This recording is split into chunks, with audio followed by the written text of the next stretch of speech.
Super Metroid weekly race at 3 p.m. Eastern Daylight Time.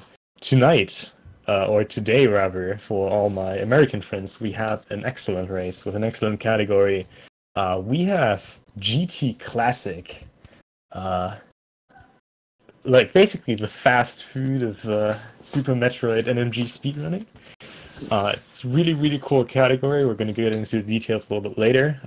My name's Ponk, and I'm going to be your commentator for tonight, and I hope we're going to have a great time here. Shout out to Cyclone, who has just been setting me up. And I'm glad that I'm intruding, that my voice is intruding some bodies. That's I think that's the nicest thing someone has said to me today. So we're going to work on that. But yeah, GT Classic today. We have some excellent racers. We have actually quite a lot in the background. On stream today, we have featured Feral 5X in the top left corner. In the top right, we have Dark Zoa, who I've just been racing in an randomizer race.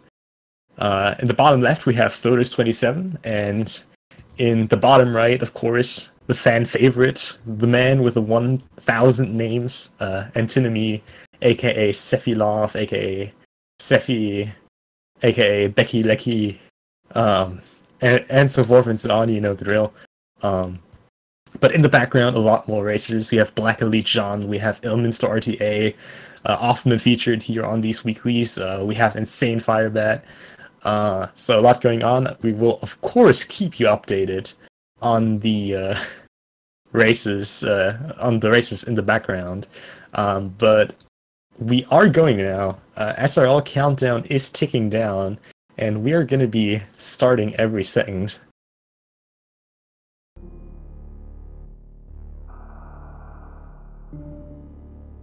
The expected complete time after the start. So basically everything like sub 40 is like pretty decent time. Fun fact, the world record for this category has just been beaten 2 days ago by the old world record holder Overfiend. Again, new world record just 2 days recent with a time of 32 minutes and 58 seconds. But that is an absolute top tier time. That is nothing you should expect in a race like this, especially with GT Classic being not necessarily the most race friendly category. There are lots of safeties that you usually take in a race environment that you probably wouldn't take if you're grinding out for world record. So yeah, we're going to talk about that a little bit more later. But for now, we have the usual standard start here, Sarah Station. We all love it. Some hate it. It's a love-hate relationship, really. But yeah. No, I didn't mean they won't have a good time. I'm just saying that Overfiend has been completely killing GT Classic. Like, the category is basically dead for any like mortal human being. So yeah, I really recommend checking it out. It's not on the leaderboard right now, but if you look at Overfiend's Twitch page, I think it's even on the wiki, which I also recommend checking out. It's really cool run. Definitely recommend checking out this legendary sub 33 run there.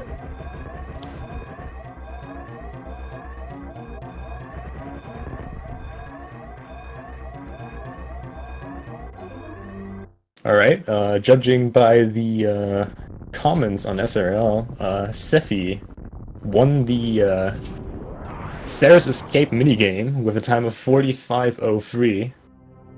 No, sorry, Elminster actually with 45:51. So really good escape times here from basically everyone. I don't think anyone got a time worse than a 43, which is really good. So let's talk about GT Classic a little bit.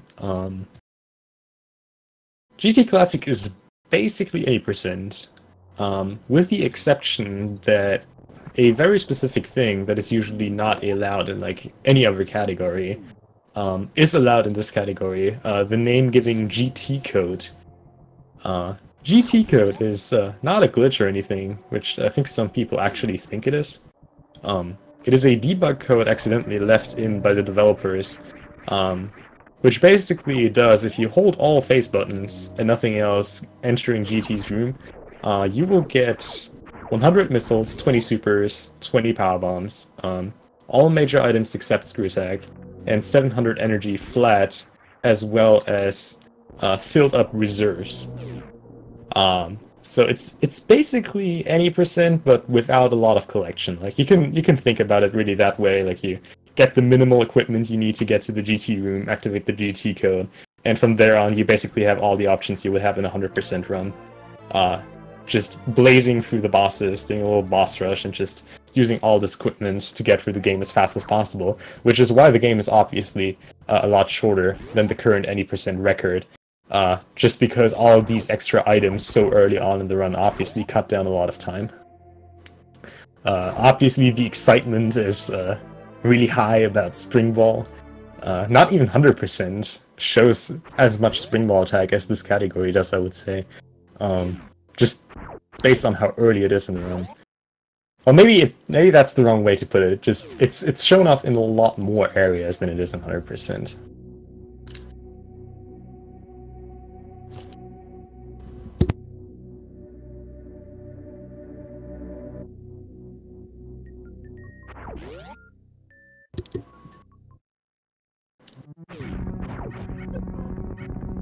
But yeah, the start in this category is as in any other category we had before.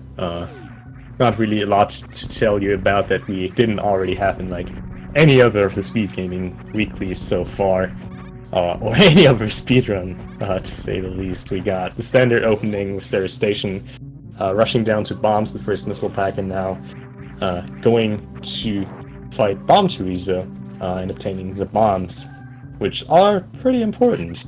Unless you want to go out of bounds, then they are not that much of an importance. But you know, we don't talk about major glitches here. We want to have fun, right? So Feral here with a really excellent bomb time, 446. Zephy just barely behind with a 448, and Slotus a little bit behind, 456, but still really excellent time here. Dark Soa currently a little bit behind, still hanging a little bit in the climb. Difficult room, definitely. Takes a lot of practice to do optimally.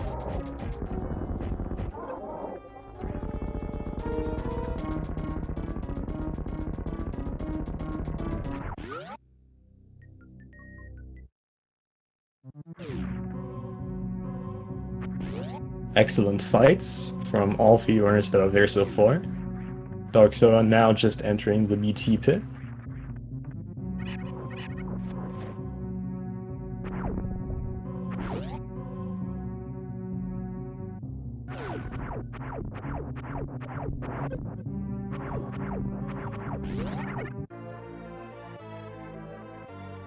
Yeah, Feral a little bit unlucky there on the drop RNG at BT, but shouldn't be that big of a deal.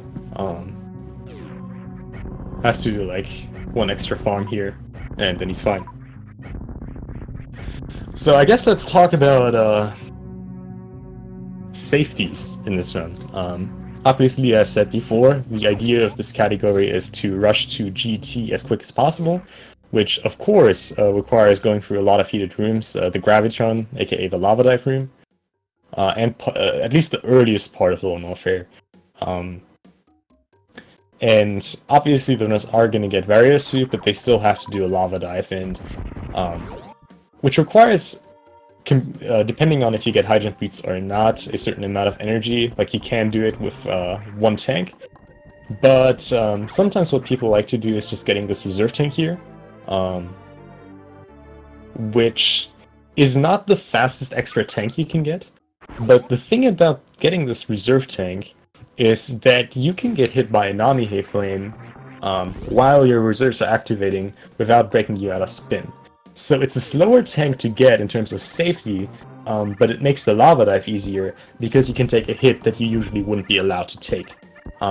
Looks like none of the runners are going to take the safety. I didn't expect this, but it's just something to consider. Now, I also expect all runners to get high jump boots. I actually asked around if anyone would like to do it because it's really just cool to show off, but in such a race setting, it's definitely understandable that no one wants to do that. Especially with obtaining high jump boots, there's not really a whole lot of reason to pick up that reserve tank. Maybe crate E-tank will be picked up. I don't know. Another thing you might notice here is that besides the early supers, all runners skipped both the charged missiles and charge beam itself. Obviously those items are nice to have, especially considering that crate is still coming up. But you gotta consider, you're gonna get charge beam and a ton of missiles anyways. And technically, you don't really need them, so just seeing that the runners skip those is just really a consideration of time save that just really comes with practice. Of course, all runners going up here for a little sidetrack for these early alpha power bombs first, as the runners otherwise have no way of entering Lower Norfair without fighting Crocomire, which is obviously horribly slow.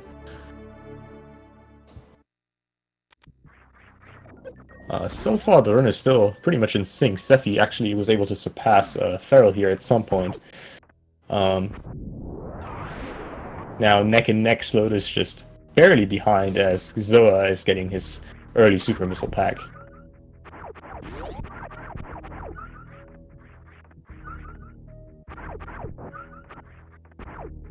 And it looks like Zoa is actually going to get that reserve tank.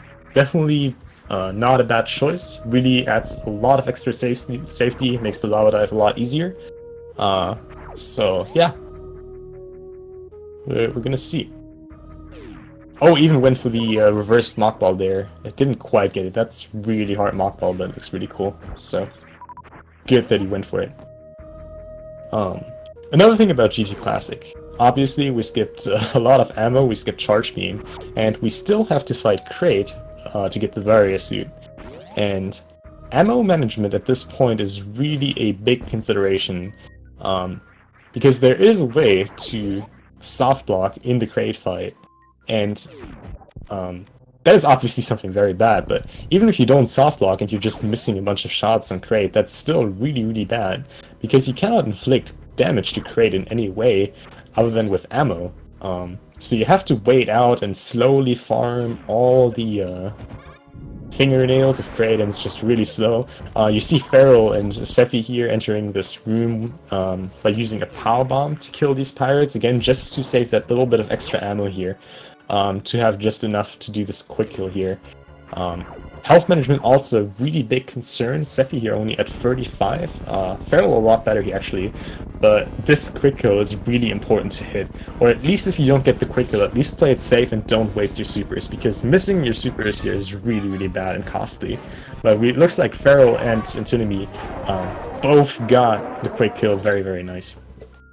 And another safety that I didn't even mention before, we just saw Zoa getting an extra super missile pack here at Spore Spawn. Now you might wonder, why is the super missile pack important? Well, after the lava dive, because the runners don't have space jump, there would normally be no way to get into the GT room. However, you can perform a green gate glitch to get to the back door off GT, which obviously requires super missiles. And even though it's not terribly complicated, but green gate glitch is still a frame perfect trick. So at max, if you don't get this extra safety, you will be there with 5 supers. And if you miss that, you're out. You have to just... There's no way of recovering from that. You just have to reload your save, if you even had any. So getting this extra super pack adds just a lot of safety to that. There are really 2 major reset points in this, which is Lava Dive and the Green Gate Glitch. After that, you're basically home free. See Dark Zoa here even with the charge beam, really not a horrible safety, just making the entire crate section really a lot safer. And it's nice that we get to see that GT Classic can actually be all that safe, if you take a little bit of extra time to get all these extra items. But yeah, another thing we saw, none of the runners picked up the crate E-Tank, which means that none of the runners are going to be doing a high jump plus lava dive. We see all the runners here in the high jump boots area. High jump plus lava dive is really complicated trick, not recommended for beginners. And even in a race setting like this for experts, not really a recommended thing to do. Doesn't save a terrible amount of time either. I just personally think it's a cool trick and definitely worth mentioning.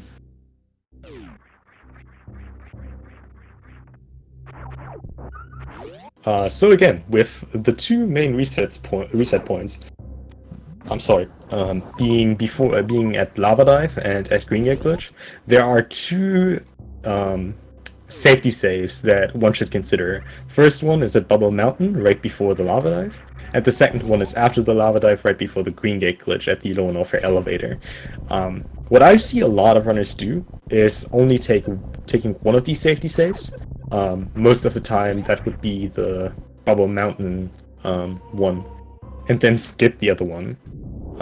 Again, like, if you're practiced with this, neither of these tricks, both the GGG and the Lava Dive, are horribly hard, but there's a time when anyone just misses out on those. And so far, none of the three runners that are there actually saved the Bubble Mountain.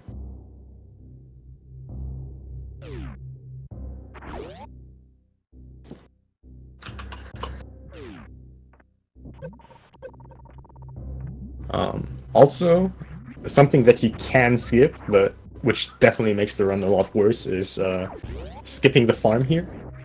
If you don't farm, like, not only does your energy management have to be decent enough to not die in Lava Dive, but you also get less attempts on the Green Gate Glitch, because obviously if you're not on full supers, you have less attempts to that. And Zephy now at the Lava Dive.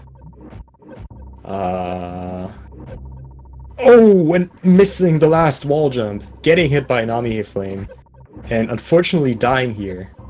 And hasn't saved before at all.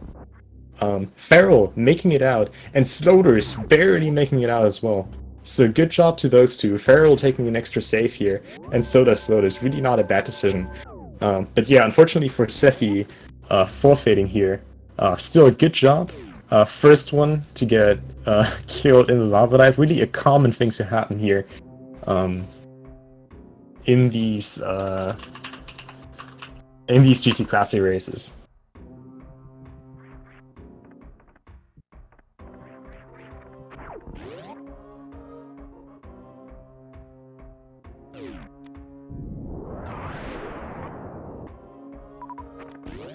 But yeah, we have Sloders and Feral now, still neck and neck coming up on the Green Gate Glitch. And Feral nailing it first try, really good job. He is home free now. Will be able to activate his GT code, and Sloders getting it on the last attempt. Good job. Now needs to watch out to not die in the acid, thank you. And he's good. Alright, so again, GT code, just hold all face buttons as you enter the room. A little bit of a complicated thing that you might not think about.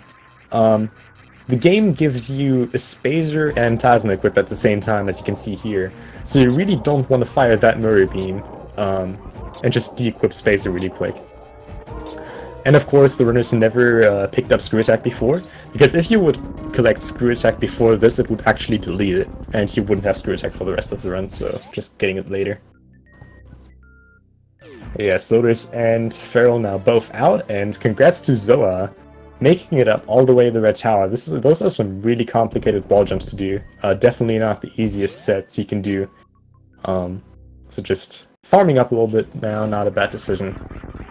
And being able to get his power bombs now.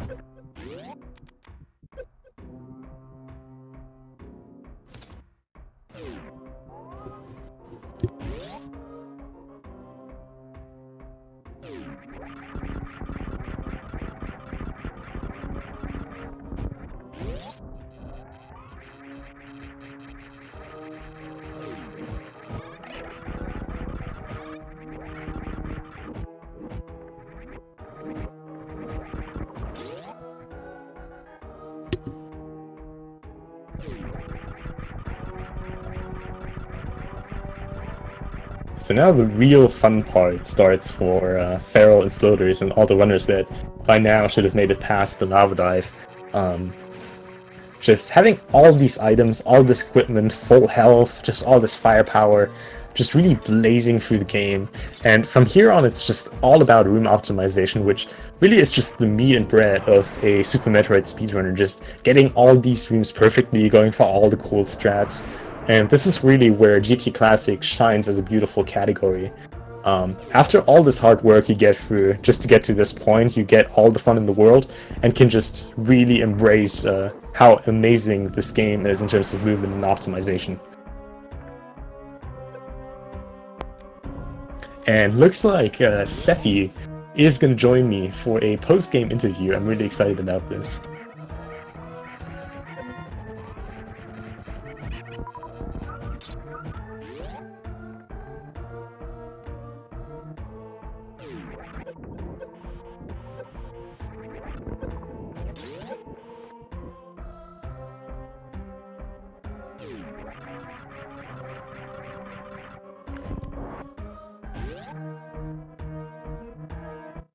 It might be a German term, but I don't know. You get the idea. You get the idea. Alright, there we go. Hello, Sephi. How are you doing?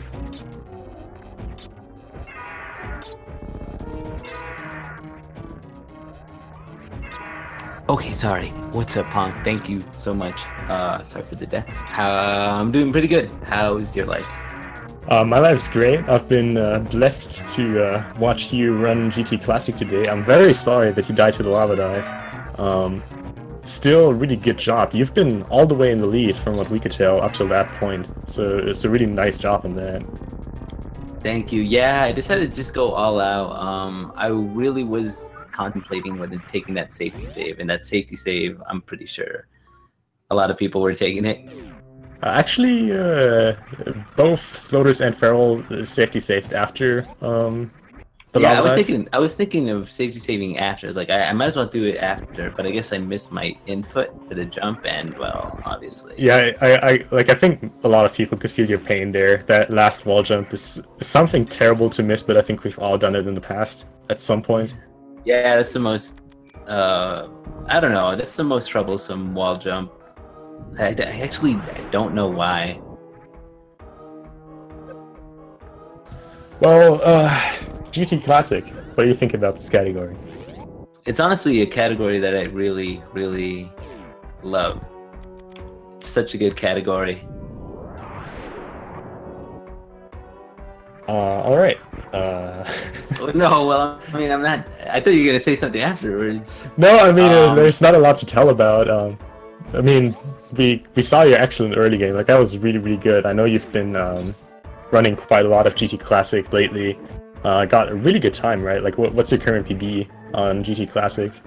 I'm at a 36.16. I think that's 7th spot in the top 10. Well, right there you have it. Even the 7th spot in the world dies to lava dive every once in a while.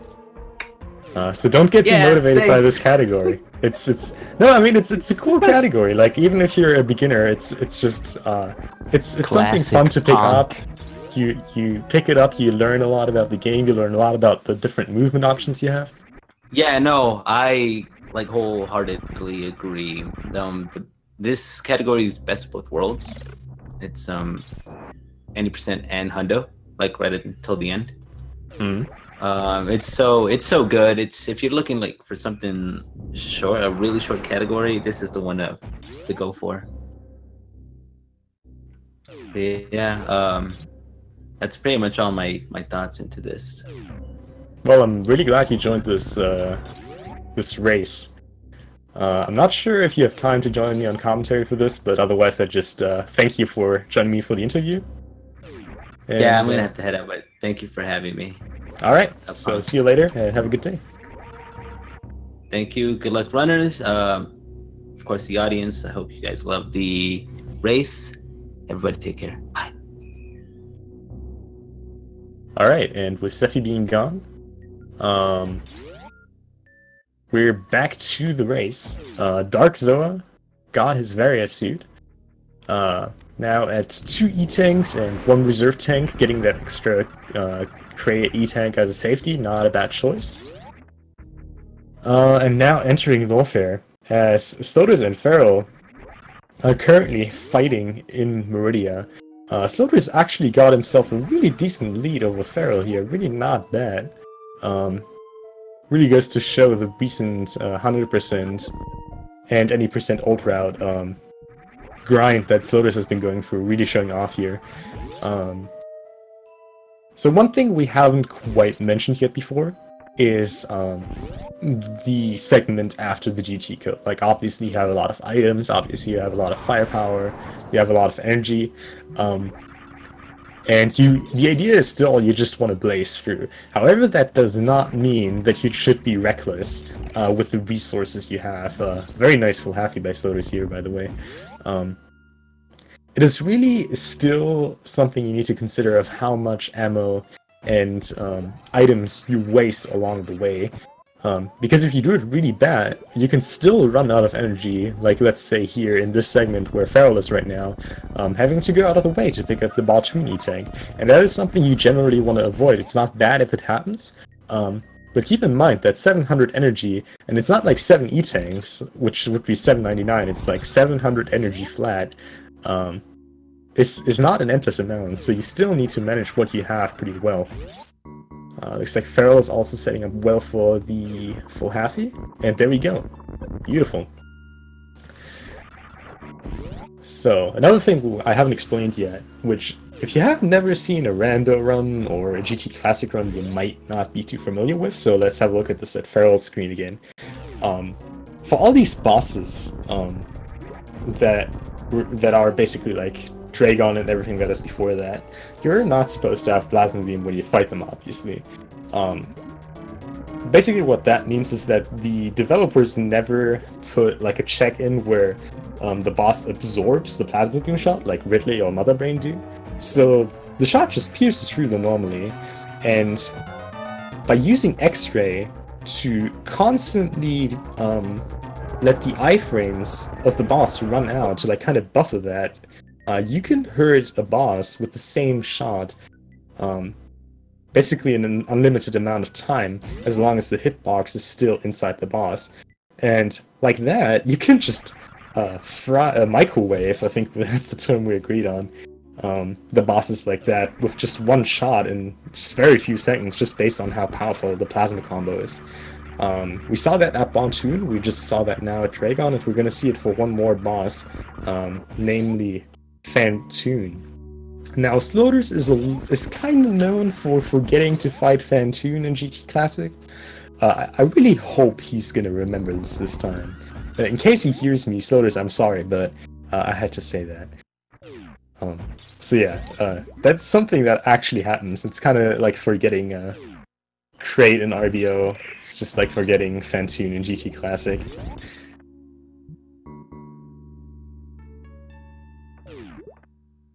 Alright, Dark Zoa now at the lava. If he has his extra tank, he has his extra reserve tank. But this is looking really good. Alright, okay. So now, here's the thing with the reserve tank strat. So the idea basically of the reserve tank strat is have the fireball at the top Namihe shoots activate your reserve tank. And usually if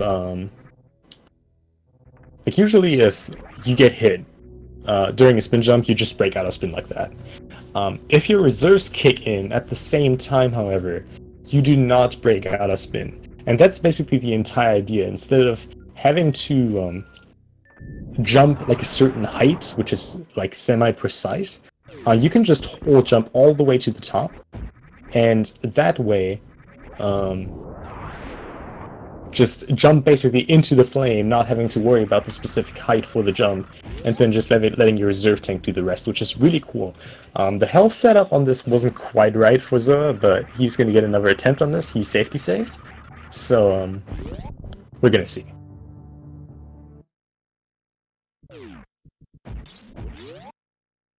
Also, we got Elminster RTA now featured on the stream. Welcome, Elm.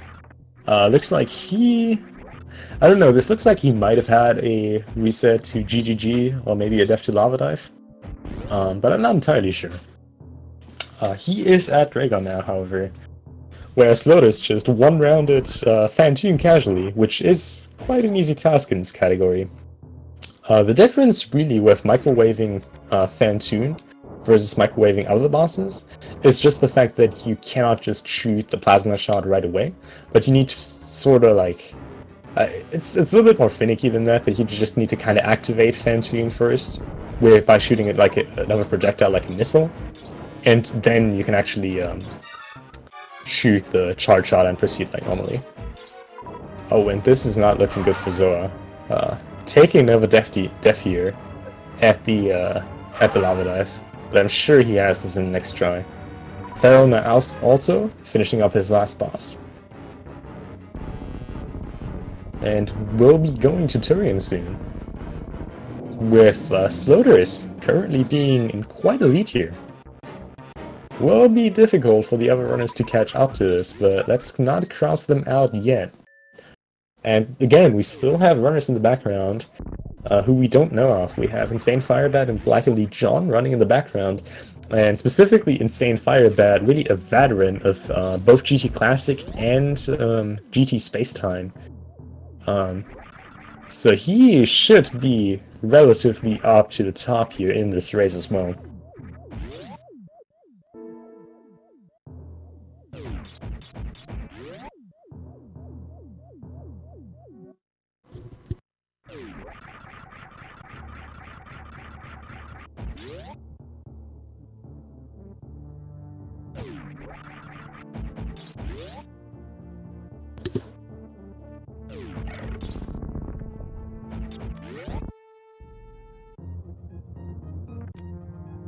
Sloters just showing off some diagonal bomb jumps. Very impressive. And Zoa now at the next lava dive attempt.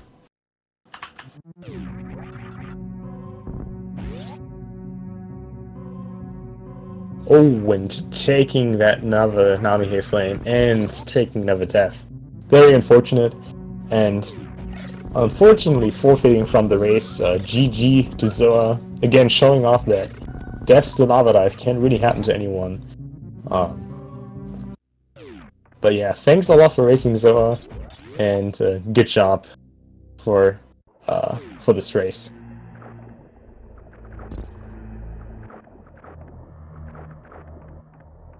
And I think we're gonna get probably Black Elite John in for Dark Zoa soon. Slaughter is just currently blazing through these Metroid rooms, as Feral is having a little bit of a break in the G4 room. And Elm just finishing off the Ghost. But yeah, give these runners a follow. I'm not actually sure if we have an exclamation point R command. But yeah. Twitch TV/DarkZoa on Twitch. Oh, there we go. Perfect. So follow these guys, follow everyone else that you see on stream, or that I named in the background. Yeah. They're really cool guys. So now we're gonna see if Sloters is gonna be able to get the baby skip here. Demonstrating some nice thinking, ABJ. It's not really losing a lot of height here, but I like this kind of tech show off. And there we go, we have Black Elite John, actually not super far behind Elminster here. Really did a good job keeping up with the others here. And looking good on Sloters' side for this baby skip, and yeah, here we go. Good job, Sloters. Feral now just in the second baby Metroid room. Sorry, the second Metroid room.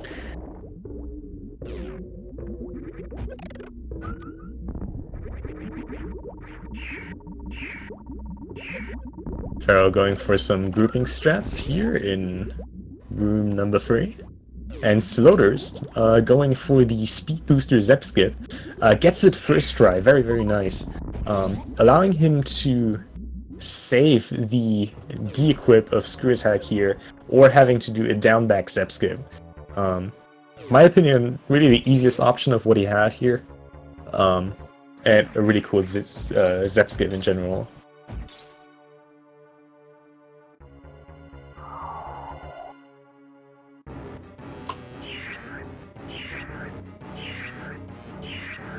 Oh, okay. So that's what happened to Elm. He didn't die anywhere, he just forgot to get the PBs before Cray. That's interesting. I've seen Lenofist do that before, I think in the multi-category tournament. Which usually means either fighting Croc or bomb jumping all the way back up. Or getting high jump boots and then getting up. But yeah. That's interesting. Still considering that, Elm is like really close to the others. That's a major time loss right there, but seeing that he's already at the start of Turin, really not bad.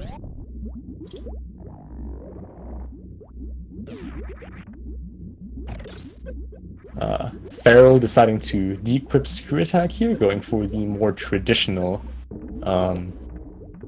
Zap Skip setup. And Slotus here with the perfect setup for the stand-up glitch. Just gonna be...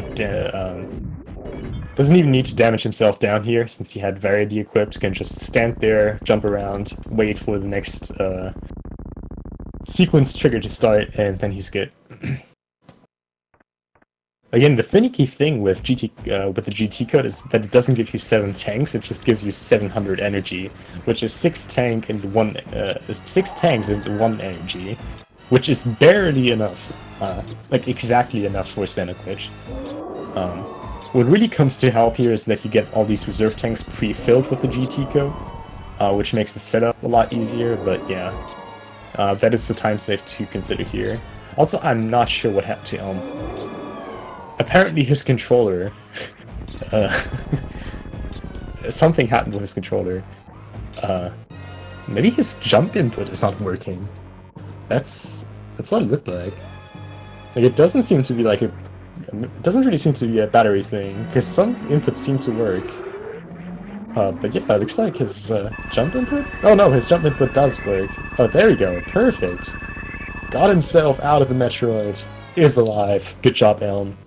The master of improvising and giving us a good show. Always up for some kind of catastrophe. Easily to be avoided. Yeah, Slaughter's just done with stand-up glitch, just finishing off Mother Brain free, and I think 4 shots here. Farrell just starting his stand-up glitch, so should be a secure win for Slaughter's here. Unless... yeah, no, actually that's it. I don't think anyone else is streaming from what I got told. I'm not sure if Insane Firebat is racing offline or has never entered. He is lurking in the chat now. But yeah. Black Elite John, now neck and neck with Elm. This is really insane. Of course, unfortunate for Elm that this being this close is just caused by this controller issue, but still, really cool that we get this last minute excitement out of this race, seeing how close Elm and John are. Elm actually missing the baby skip. John intentionally not going for it. So yeah. Gonna see how this is gonna go. Farrell just finishing up with Mother Brain 2 as Slaughter's with an excellent Behemoth Spark onto the escape.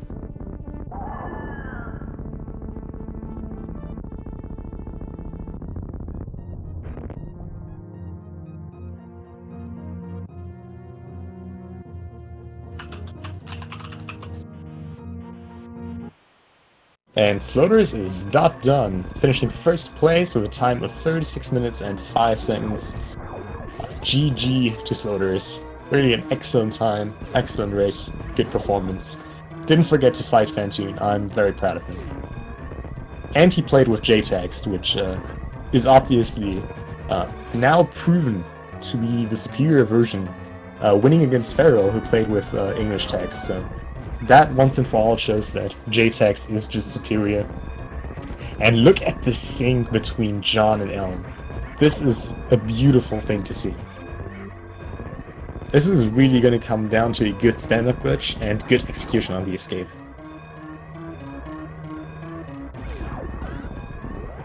Farrell also a beautiful Behemoth Spark there.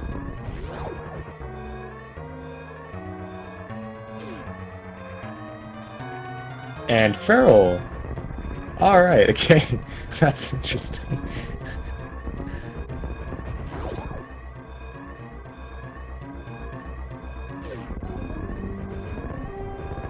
And Farrell is done with an official SRL race time of 37 minutes and 19 seconds, finishing second place, improving his SRL PB by 3.5 minutes. GG to Farrell.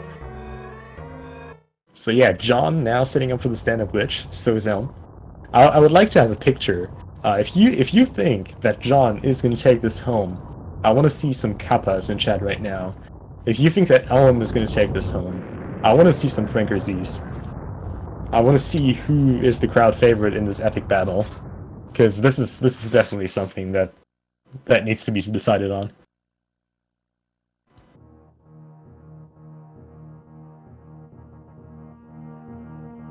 And I think Sloters is actually going to join me for a post-game interview here in just a second.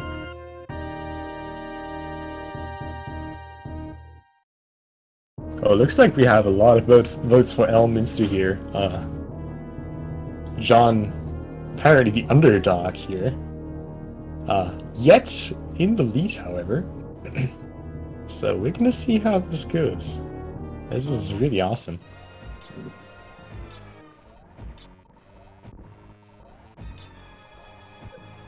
Yeah, a lot of people who like Elm here, apparently. So one thing you can see here is that John not only dealing damage to Motherbrain here, but also inflicting damage to himself here as he fires into Motherbrain.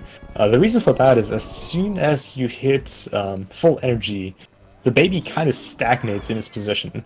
And if you're too far to the left while that happens, the baby is going to get stuck inside Motherbrain, eventually soft-locking the game. Excellent stand-up glitch from John here. Elm just finishing off. Can Elm make up this much time in the escape? We have a 24 head landing on John's side, and we have a 27 head landing on Elm's side. So 3 seconds apart from each other if we can trust the timers. This is really everyone's race right now.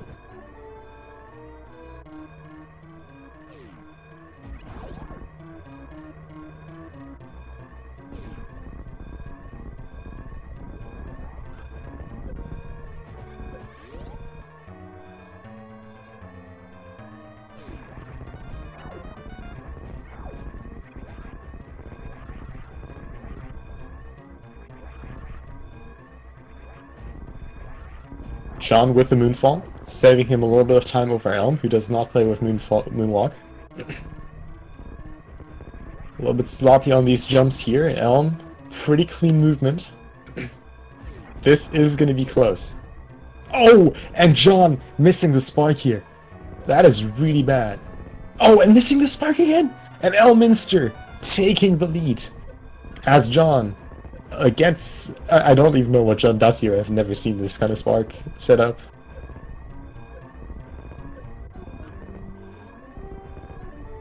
And there we go. John is taking off. However, it is too late. Elminster already at landing site. And there we have a GG to Elminster. Finishing off 3rd place with an official SRL race time of 40 minutes and 56 seconds.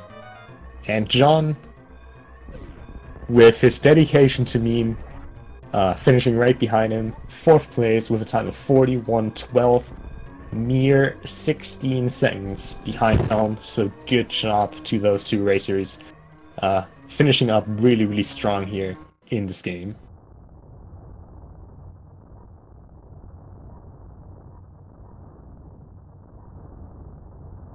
I think he was trying to do some left side behemoth climb. I have never seen that myself. You don't have to ask me, you'll have to ask that John. But if you want to ask John, why don't you just give the runners a follow, or John to be precise, and ask him while he's streaming? That would be a great opportunity to give these guys a follow, and ask them about all their weird strats, like, why is Elm not using Moonfall, or what kind of sparks does John like to do? So, if you want to try to figure that out, just give these guys a follow. Also, of course, give all the other runners that we have seen today a follow. Great guys. I don't think we've seen a single person I don't like. But there we go, the man of the hour, winning by a failed left side behind the spark. What's up, Elm? Is that why I won? It's not sure, actually. You were 3 seconds behind on Mother Brain's head landing on the floor when the escape started. And it looked like John obviously got a little bit of time from the moonfall in the escape. You got a little bit of time from a little bit more precise platforming. It would have been really close if you both would have gotten the first try spark. Definitely. Well, I probably would have lost if I missed Blue Bomber then. Yeah. Also, we have Sloters here. So first of all, GG to both of you. Sloters, obviously, congrats on the win. Thank you. Ellen, one thing you got to tell us, which we obviously didn't see, you missed to get the power bombs before Crane, right? Yeah. Okay, how did you resolve this? Because I saw a lot of different like solutions to this. We saw a few croc fights in the past. We saw a few like bomb jumps up. We saw getting high jump and then getting up red tower. Like, what did you do specifically? I got high jump and then went back up. All right. I've done the bomb jumps before, and that was really bad, and I wouldn't do it again. All right. But it also kind of depends, like, when you realize, too. Well, good job on the race. Sloters, obviously, congrats on the win. How do you feel about this? I felt pretty good. The start, I felt like I was kind of warming up still, but I think like after Lava Dive, I was kind of feeling good. I don't know if you saw, but I sort of missed a wall jump in Lava Dive, so that was a little scary, but it ended up not being too big of a deal. Yeah, Sephi was actually the one who was ahead most of the time up to Lava Dive. Unfortunately missed the very last wall jump and never safety saved. I was actually talking a little bit about the possible safety save, saying that like before Lava Dive is usually a one that people take and then skip out the one after Lava Dive. You all proved me wrong by doing the exact opposite. Unfortunately leading to Sephi forfeiting, but yeah. Still a good job showing going for relatively few safeties here. Really the only one being high jump, but that's completely reasonable in a race like this. And showing off this great category. I think I'm supposed to finish this off now, so yeah. Not sure, does any one of you have some final words to say to the crowd? So my controller in Room 1 of Turian, like I used an adapter for so I can use classic controller in my SNES, and it changed mapping for whatever reason. So like only the start button worked. I don't know.